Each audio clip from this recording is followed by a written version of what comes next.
we have given fx is equal to cos x and some particular intervals are also given in this question. Okay, so we have to proceed now. Fx is equal to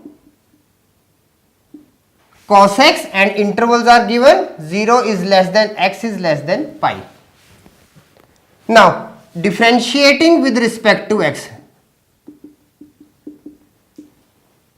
f derivative x is equal to minus sin x.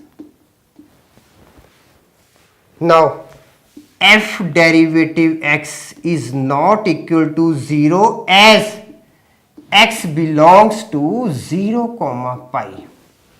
Now it is very much clear that value of x lies in the open interval for 0 comma pi. If it would have been a closed interval, then we would have get some definite answers for it. Okay, therefore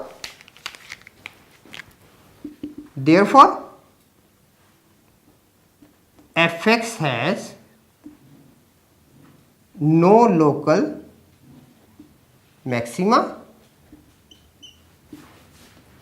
or no local minima.